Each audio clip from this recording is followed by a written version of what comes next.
Hello and welcome back to the VAR You Serious podcast, episode number 5. Dad, we are almost we're halfway through to 10 episodes. Pretty crazy to say, wouldn't you think?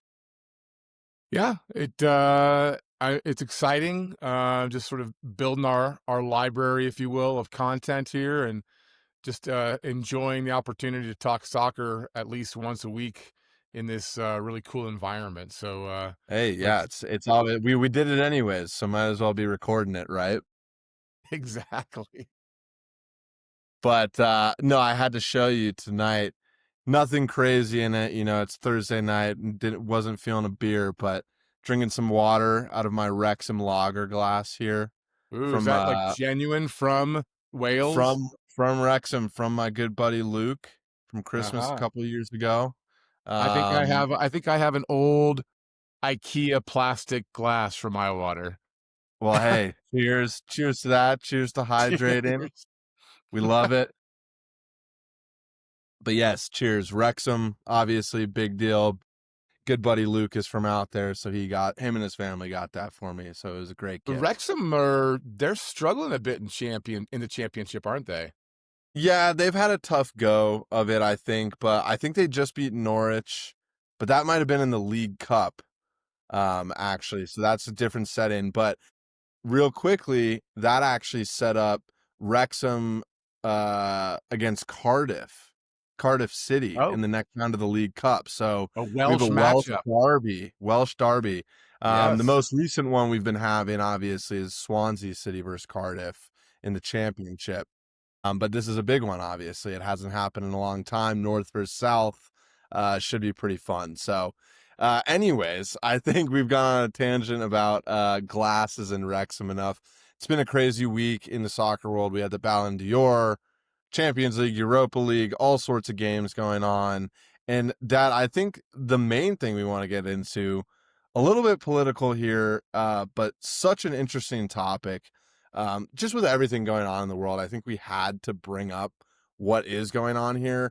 And Dad, you brought this to my attention actually first, but Spain, their FA essentially came out and said simply, if Israel, currently they are in UEFA qualifying, if they qualify for the World Cup, Spain will not play at the 2026 World Cup. It was a concrete statement from their FA. Dad, what do you think about this, and where is your head at with? Well, it's a pretty bold statement by Spain and their FA. I think I've mentioned little bits here and there. I try to, as far as what our real lives are like. I teach government and religions classes in high school, and certainly Israel comes up in my government classes as far as the ongoing conflict with Palestine and Hamas specifically. Um, you know, these things come up, and I don't love when they come up in sports, but I'm also not naive. I understand the fact is they do, and they probably should. In a perfect world, the two would stay separate, I think, but that's just not the world we live in at all. I think Um, especially with Spain, obviously, the FA of these countries is very heavily connected with the government, usually somewhat government funded as well. Especially here in the U.S. U.S. Soccer is a nonprofit, right? So that's tax exempt status. There is benefits to that, and there is that governmental tie-in, which I think is hard to avoid. But that I think there's an interesting point to be brought up here without taking sides on a podcast. I don't think that's worth it to get into any political debate. But no, do you think it is fair to these athletes of Israel to potentially not have the opportunity to play? Because I saw more info today that UEFA is very heavily looking at completely banning Israeli teams from all their competitions in general, similar to Russia with the Ukraine well, conflict. so Do you think it's right, fair I that was these gonna countries? I was gonna jump in on that. Russia has already been dealing with a similar situation for at least 2, if not 3 years. I think it was 2022 when UEFA's like, "Yeah, you're not gonna play any Well, and that meaningful." was that, and then obviously the IOC had their issues with the doping, and that was a whole other Yeah, situation, but so which just is sticking worth with soccer reporting. specifically, Yeah. Yeah, yeah, yeah. um, so it certainly is not without precedent that a country, Russia, is dealing with the same issues that Israel may very well face here in the next week or so.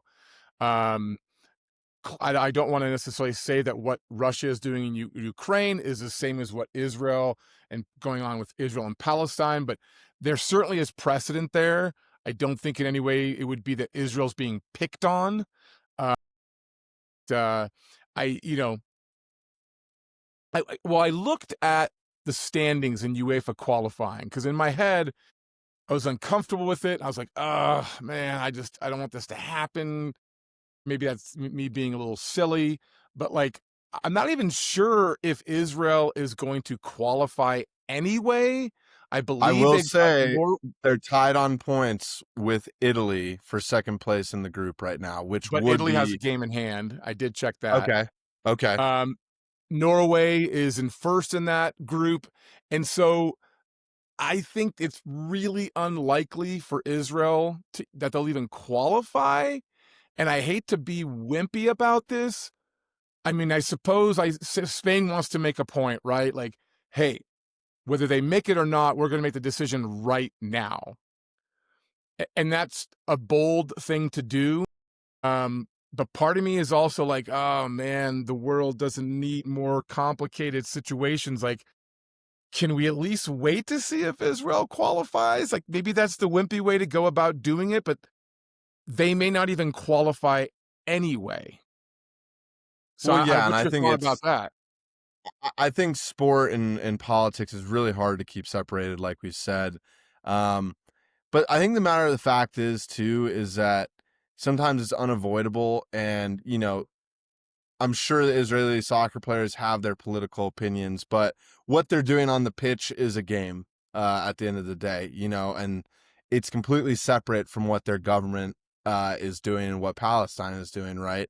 And I think it's unfair to them not to have the opportunity to be able to play at a major competition, in my opinion. That doesn't state what my actual opinion on the situation is, but like you said, we've seen this over the years, and I think maybe Russia was even a little unfairly treated in a certain extent because countries like Iraq, they competed, and then Iran as well. They've competed. U.S. and Iran played last World Cup, which was very tense, very very tense because of the political history there, and then with FIFA's history. It's a little bit backwards, I think, Dad, in the sense that FIFA is not exactly the most sensible and ethical company in the world. I mean, the last World Cup was held in Qatar.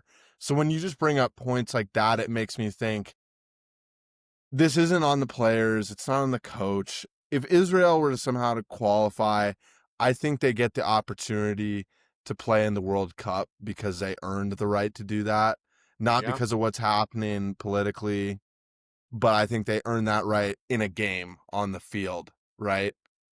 And to And I maybe mean, show I a think different side of the country. any team, that's all they want is a chance to prove themselves on the field. I will say, once again, we're trying to dance around politics a little bit. Russia attacked Ukraine. Russia made a choice to start a war that did not need to be started. Israel, once again, it's a bit different because of Hamas, October 7th, almost exactly 3 years ago.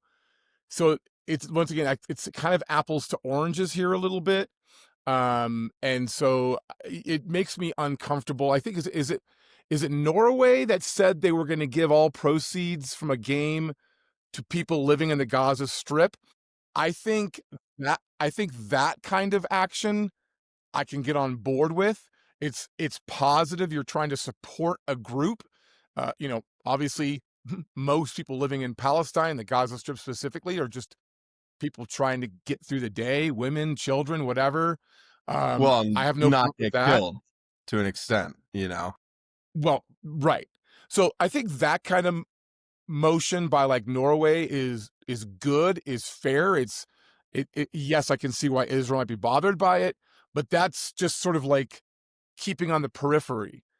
Spain is basically trying to go at the coach and the players, who I don't know if any of them have served in the IDF, the Israeli Defense Forces, but as far as I know, these people aren't even directly involved in any of the decision making or any of the warfare.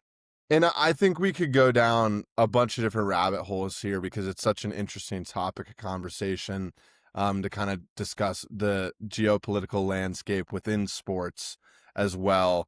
And I think, some stuff did happen after the Italy-Israel game. Some things were said, supposedly by Donnarumma to the Israeli players. We don't know exactly what was said, how it was said. So clearly there is tension, and I think players do take notice of that. Not to say that changes where I think it's at. And also let's just bring up the fact that we don't know how the Israeli players feel whatsoever. I mean, Iran came to the last World Cup and essentially defied their government, and didn't sing the national anthem. I don't know if you remember that. I do. I So, do. I think it's there's a game within the game once you're off the field, and there's so much more. It reminds us, I think there's so much more to life than just soccer and football at the end of the day. Um, so I don't know. I mean, I think we'll see. Like you said, I think Israel probably doesn't make the tournament in general, but just such an interesting topic to bring up, and we'll see how it develops, Dad. And I think you're probably just as intrigued to see how it develops as well. Yes, sir. We shall see. Well, it's that time. Underdog of the week. A little bit of a lighter I topic. typically have been going first. Why don't you go ahead and jump in with yours? Because mine's a Yeah. bit different. Mine is not really an underdog, but why don't you talk about yours first? Yeah, absolutely. And I think mine actually, in a sense, isn't really an underdog, once I go into the history of the club. But I've been digging around a little bit, seeing what's been going on around the world.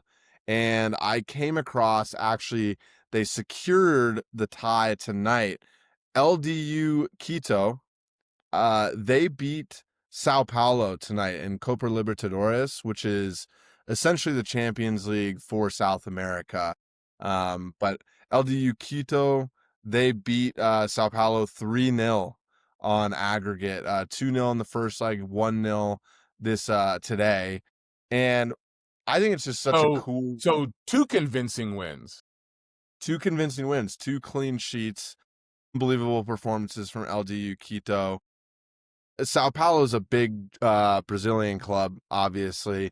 They've done a lot. They've had a lot of big players in their past. So I think it's a big win for LDU Quito. But to my point, they're not exactly underdogs. They've won the Copa Libertadores before. It was back in 2008, right? So it's been 17, 18 years since they won it.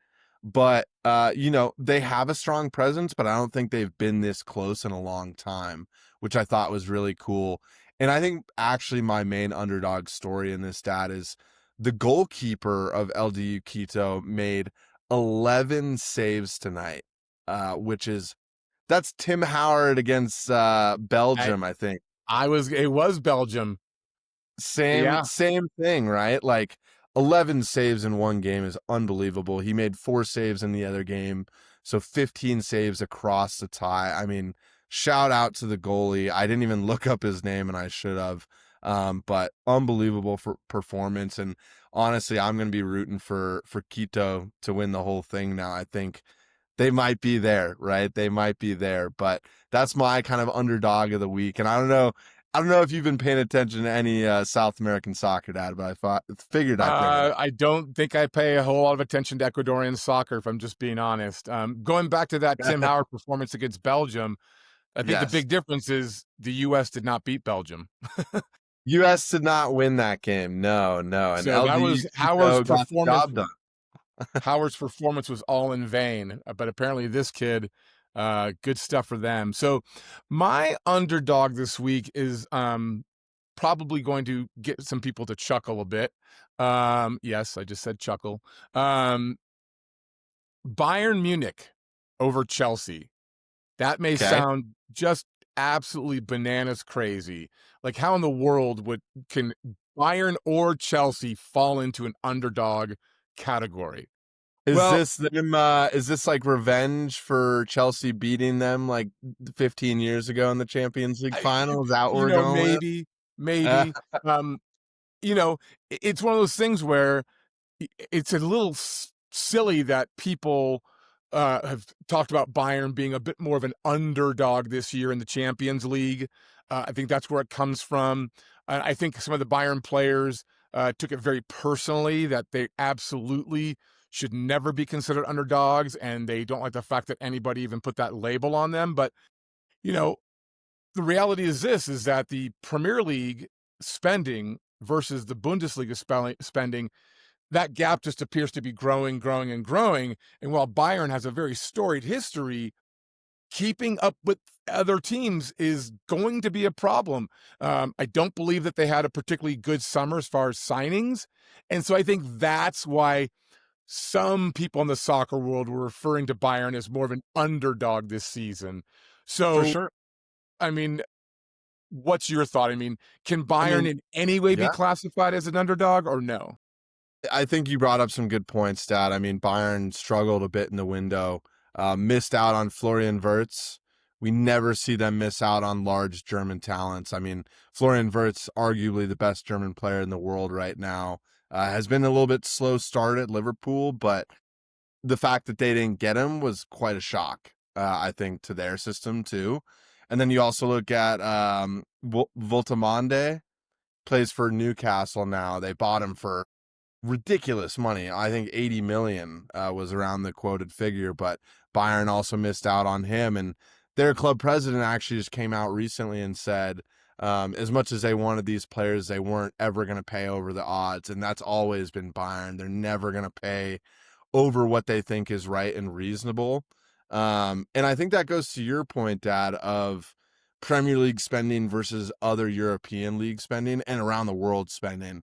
What do you think on that? Because I don't think Bayern, they're a huge club, but they're not spending the same money as Premier League clubs, I don't think. What do you think?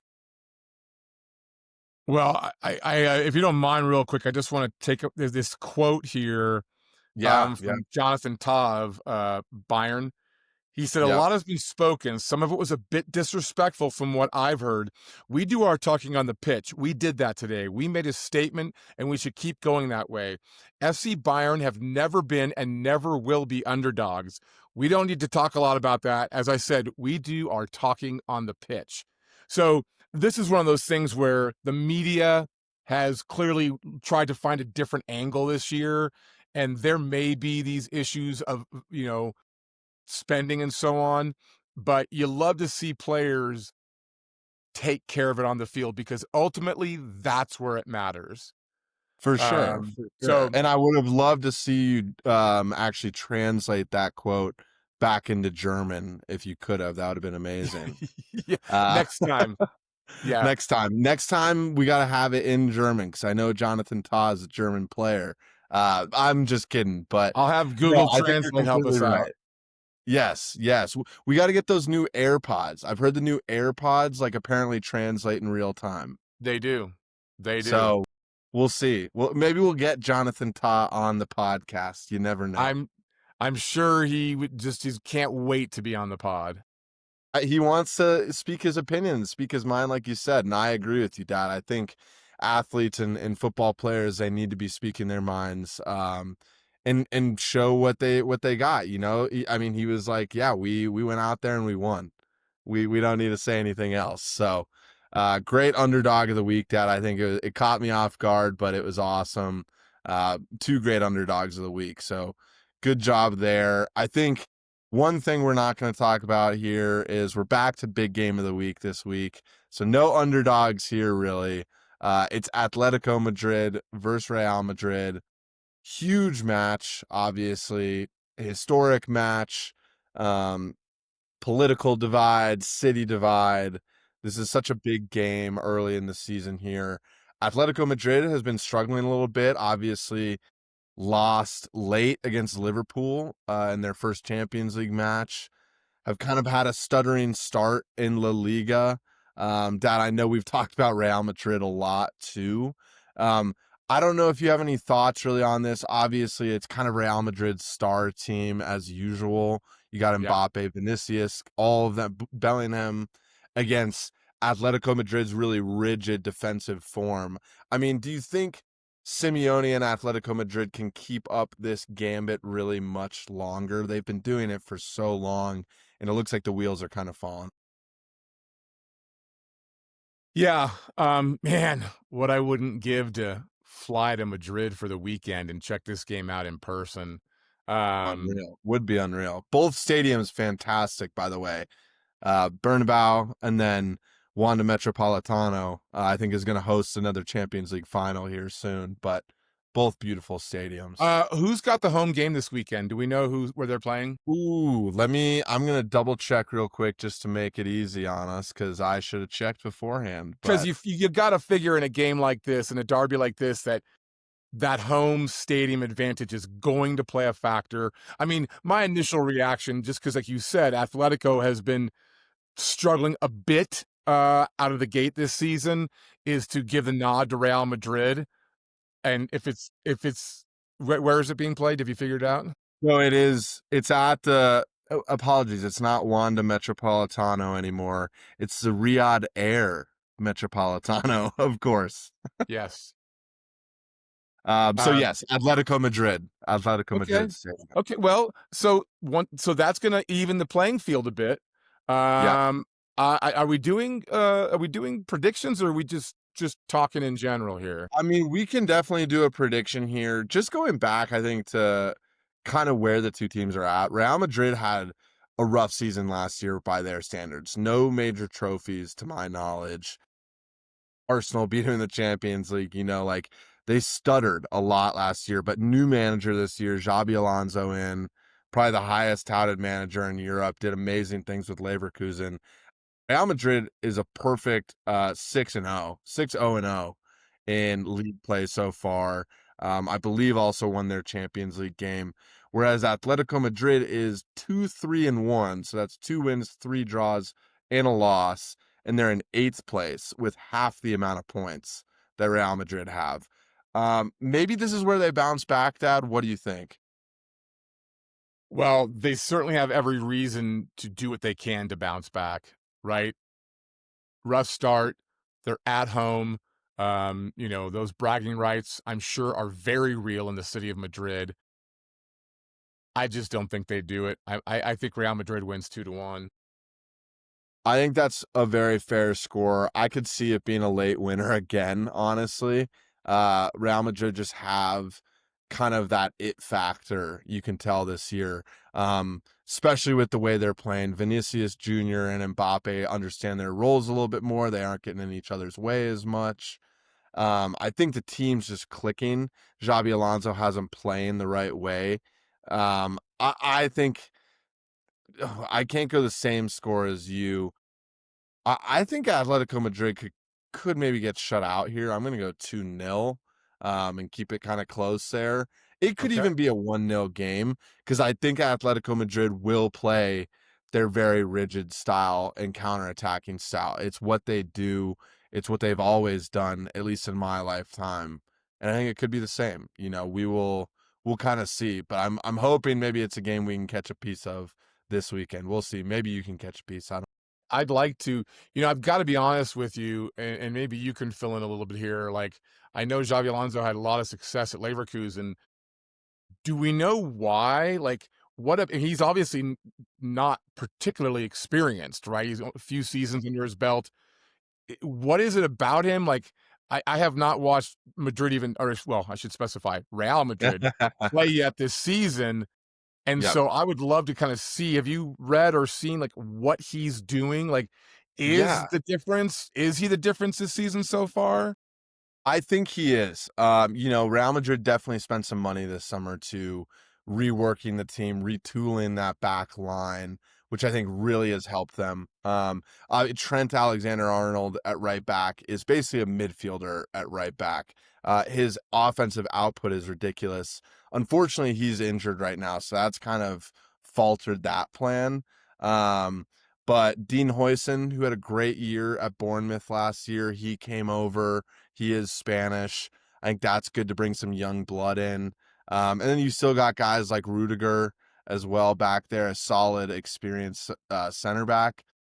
But I think the real star of the show in this Xabi Alonso system is always his left back and his wing backs in general. They are very attacking. They're instrumental to the buildup.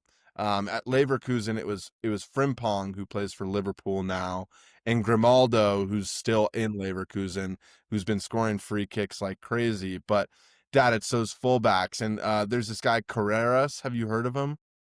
Heard the name. So Manchester United sold him to Benfica for like 5 million a few years ago, but Real Madrid just bought him for like 40. And apparently he's been unreal at left back. So I think it all lies in the outside backs and the full backs for Xabi Alonso, and that's what keeps that system ticking. So it'll be really interesting to see kind of the tactical format of this game play out with Simeone and Xabi Alonso with two very different styles, I'd say. Well, I'm gonna do my best to check it out. Going on a little weekend trip with the family up to the mountains, but there's Love it. Wi-Fi, so I will be able to try to catch part of the game. Wi-Fi means the game will be on for at least a little bit, right? But yeah, watch it. I think it'll be a good football match. And not to mention, like I said, Alexander-Arnold out. Dean Huijsen got a red card too, starting center back for Madrid.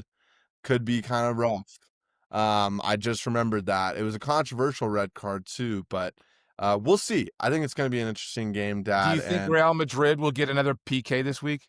Just kidding. Just well, kidding. I mean, I think they always could, right? They always could. It is Real Madrid, and we proved that fact last week. But one thing we cannot prove, whether it's right or not, we can at least debate it, is our segment of higher or lower this week, Dad. Bring it Um, on. I brought one thing to the table for higher or lower this week. I wanted to focus on one question. We're kind of back to international football here, but higher or lower 48 teams at the World Cup? So I know where this is coming from because you probably read something similar that apparently there's talk of having at the 2030 World Cup having 64 teams and then dropping back down to 48 for 2034. So higher or lower than 48? Definitely not higher. Just Insane. no way. Absolutely Isn't no way. Like, isn't can there we some see? reason though? Isn't there some reason because isn't it like the 100th anniversary or Yes. something? Was that the Yes, and reason? they're gonna play, I believe the World Cup is gonna be in what, Spain, Morocco, Portugal, but because it's the 100th anniversary, they're gonna play a few games in, like, Argentina, Paraguay, Uruguay, or something like that, but Yeah, we because it haven't. started in Uruguay, I believe, was the Yeah, and first. back in the day, they They won a won the couple World Cups. first World Cup, but something like Yeah, that. but, like, can we please see how 48 teams goes next year before we make any decisions? Like, I For we've real. already talked a bit about this and how we're not sure how the competition will look. I think we convinced ourselves that some of these teams, like a Slovakia, perhaps they could do some damage, provide a few surprises. But you're talking 64 teams? I'm not even sure I Talking would some small watch some of countries those getting in games. there. Yeah. There's some teams that would, I think, really struggle at the bottom end of that 64. Anything after 48, like you said, Dad, I think you're pretty vehemently saying lower or at 48 teams, Oh, which I think if I have to pick higher or lower, I mean, I would say lower. Like, this 48 team World Cup should be the one time we do it, and then we go back to 32. which I think I somewhat agree with. I actually think though for this I'm going to say higher, just to be a little different and with the stipulation that 64 only happens in 2030. I know you said it is kind of weird how it'd go back and forth, but for the 100th anniversary to get more of the world involved, I think it would be fun. But my worry, to your point, is would it dilute the competition? Because Yes. you're getting teams ranked outside the top 100 making it in. Um, I don't know. Do you think there's any positives on your side, Dad? Or are you pretty Well, vehemently? I believe when I texted you about this earlier today, I can't Yes. remember the exact words, you said more money. More Yes. money. More You money. said From more. a business standpoint, they're gonna make more money. And listen, we've already talked about money. I'm sure money will always come up on this podcast. Holy smokes. No way. Like, no way. And besides, okay, so how much longer is the World Cup going to be? We haven't talked about this yet, but we always know that World Cups impact club seasons, the following club season, just like these other tournaments, right? Like the Club World Cup, the Gold Cup, the whatever, right? So with 48 teams, that's going to extend the length of the World Cup. So let's see how that impacts the players in the following club season. And then if you're going to 64 teams, that's got to add at least, what, a week to 10 days on? It's got to. I At mean, least. enough's enough. And listen, we don't need to give every country a participation trophy, right? That's what this feels like. Let's just give everybody a chance. I mean, well, fine. Okay. Then start World Cup qualifying. Let every single team play in the World Cup. And For sure. that way everybody gets a chance to play like that. I think, to your point, you're right. It shouldn't be a participation trophy. It's an honor to play at the World Cup, right, and represent your country there. It's an I earned actually think honor. I think the bigger problem, Dad, is in the qualifying system being redundant and boring. I know we're not trying to make games harder or more stressful on players. At the end of the day, they get paid to do this. Travel's a lot easier than it used to be. What I'd like to see is, if this does expand, even what I would have liked to see for this expanded World Cup is the qualifying to actually be intercontinental. I would have liked to see games being played between different confederations to kind of mix it up a little bit. Like, imagine if you had Brazil in the same group as a France to qualify. I think that would make things so much more interesting and actually give some of these teams another platform to show they have what it takes. Japan and South Korea, South Korea beat the US. I would have loved to see them somehow have to qualify against some UEFA teams or against some African teams, right? Like, let's see what they're all about against these teams before we get to the World Cup. But maybe I'm just describing what the World Cup is. I don't know. That's my You are. opinion, though. I think it could be interesting. Could have been If you interesting. if you had this intercontinental kind of qualifying system, you realize that like some CONCACAF teams, like there's a chance that like no CONCACAF teams would even make it. Which, does that make the quality of the tournament better then? Because maybe no CONCACAF teams should be making it. Well, I mean, why do you think the Euros are so popular? Because most of the best teams in the world Usually come the from best Europe. team. One, why, and they have that one game now between the Euros winner and the um what is it, the Copa America winner now. Right. I can't remember what it's called, but I think Italy and Argentina played in it last Yeah. time. And that's fun. That's great. I think that's great. I think we should be doing stuff like that to expand the offering, but I'll say higher for the fun of it. I know you said lower too, and I know you're against it, but higher because why not? Let's make things interesting. Because why not? And let's line the pockets of FIFA a little bit more. All right. Yeah. Yes, I just want to give all my money to FIFA. Exactly. Boy, Just no kidding. thanks. Just What do we kidding. got for our last segment tonight? Our Are You Serious moment of the week. Yes, VAR You Serious Moment of the Week to wrap up the episode here. Kind of funny, Dad. I just realized we've had a very Spanish speaking theme tonight, which was not intentional on my part. But our VAR You Serious Moment of the Week, we do go back to Spain again. I think it's a really interesting topic, though, as you just brought up player health and well-being with all these games. Essentially, Barcelona's manager Hansi Flick came out in the media and was very upset with the Spanish national team. They essentially had Lamine Yamal on international duty, and they were playing him. Obviously, World Cup qualifying, they put out their best team.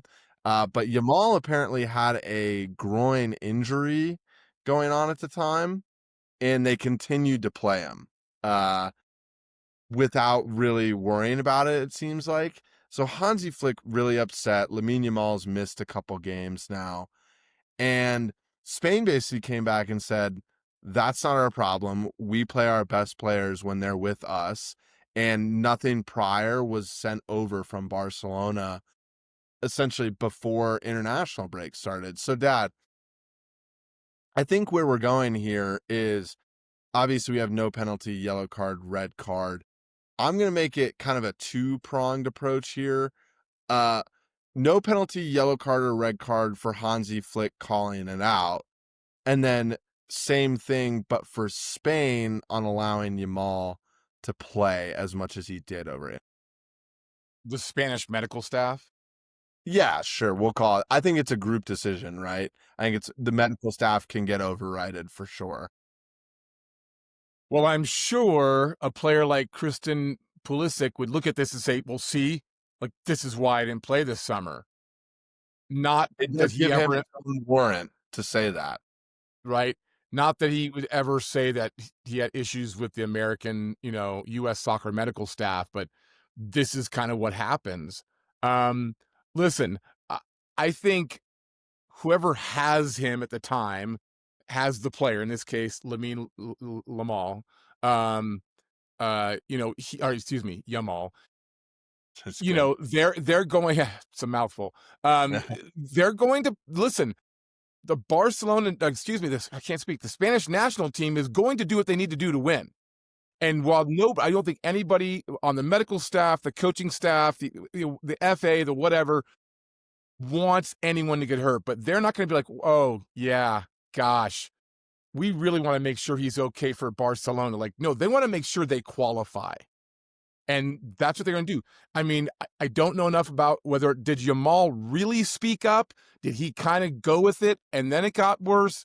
Because Probably as a young player, he probably wants to play. And I think we yeah, see this problem a lot with young players, especially at his age. He's still only 18 years old, playing so many games. We're seeing it come back to bite players already. I mean, Saka, for example, at Arsenal, we watch him so much, and I'm really getting worried about his career because he's played so much football and he's 24, I believe just turned 24. And you can tell his body is like worn down. It's like he plays differently because of it. And I think, Dad, I think you're completely right. Spain needs to win. If Yamal says he's good to go, that's on Yamal. That's on him for saying he's good to go. Um, And then I think it's also on Barcelona. If Barcelona had an issue and were worried about his fitness going into the camp, they should have had that conversation with Yamal beforehand, and they should have notified the Spanish national team in the federation, right? well, but this goes back to the whole question of like, who is the first priority for a player? Is it their national team or is it their club team? And I bet you for a lot of these kids, and to me, they're all kids, they're who's paying me the most, right? Yes, there's all the pride of playing for your national team, but it's who is writing me the biggest check and who's going to be writing me the biggest check after the World Cup. It's their club team. And I'm sure the club teams feel the same way. Like, hey, this is our guy. We pay him millions. He needs to put us as a priority. And so I get the whole pulling back and forth, but honestly, I think the club team is going to win out every time. I know people want it to be the national team, like with Pulisic last summer, we wanted it to be, but these guys are going to take care of themselves and their paycheck.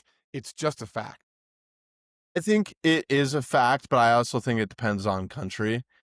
I think, we still see with the US, they're proud to put on the shirt, they're proud to play, yada, yada, yada. I don't think it's the same level as some of these other countries, especially South American countries or European countries. I think Yamal desperately cares about the Spanish national team. He's obviously won the Euros already with the Spanish national team. And I think that came through here. He wanted to play. He did play. It was a mistake. I think this is an 18-year-old being caught in the middle and choosing the wrong decision. He probably should not have played, but he probably wanted to play. And he was thinking about the money, but then he didn't think about the money. I think it's just such a hard thing to call. But Dad, first for Flick for calling out the Spanish national team, what would you give him there? Yellow card, red card, anything? Or are you okay with him saying something in public? It's fine. I mean, for me, there's no issue there. No And penalty on that one? no, no. I mean, that's. I mean, I would be sort of surprised if he didn't say something. Yeah, And as that's far as the Spanish medical staff, right? I can say, oh, they should be looking out for this young man's best interests. They're probably getting tons of pressure to get him on the field. So honestly, probably for monetary reasons as well. yep. And so honestly, there's no card for the Spanish medical staff either. For me, there just isn't. Is there a card for Lamine Yamal for being caught in the middle here, or do you think he's just doing what's in his best interest, which most of the time is playing and being on the field for his well-being? I think young people. You said he's 18. 18 Um, years old. yeah, uh, they think they're indestructible. So I'm not going to give a card to a kid who's just being 18 years old and thinking he's invincible. Yeah. That's typical for an 18-year-old, whether you play soccer or not. Hey, and I think, with all the tension from this episode and all the big topics we brought up, that I think maybe no penalties around the board is the best way to wrap up today. Obviously, there was a lot going on there today, and I think we covered the world in a weird way today, or at least the Hispanic world. We, like I said, all Spanish speaking. I don't know if you saw that. Well, I did notice it. Eh, Maybe we joked earlier about maybe we've got to talk about like the J League or the A League in Australia or something. Kind of travel more of the globe here, but we'll sort of follow the events as they unfold. Yeah, and I think that's the biggest thing we always are trying to do, Dad. You and I are always looking at what's next, what's the biggest thing coming up, what's in the news right now, and this is what we got. It's been an interesting week though. It's been a fun one, and I'm looking forward to next week already. Good slate of games this weekend, and it should be a good one. But you have a good weekend up in the mountains, Dad. All right, buddy. Appreciate it. Love you. Good time this week. Yeah. Yeah, great time, Dad. Love you too. This was awesome. Everyone, thank you so much. If you enjoyed the podcast, please hit like, subscribe. We're really trying to get this out to more people. And yeah, really appreciate y'all listening. So we will see you all next week. Y'all have a good one. Bye-bye. See you later.